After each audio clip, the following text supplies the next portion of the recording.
টাকা কম থাকায় মোটোকপ্টারে করে ল্যান্ড করলাম। ম্যান ভার্সেস কালীখোলা জঙ্গলে আপনাকে স্বাগতম। ল্যান্ড করলাম বিশ্বের সবচেয়ে বড় এবং সবচেয়ে বিপজ্জনক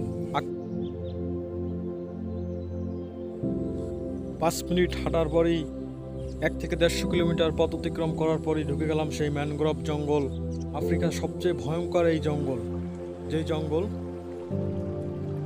যেই জঙ্গলে হাজার হাজার প্রজাতির হিংস্র পশু পাখির বসবাস।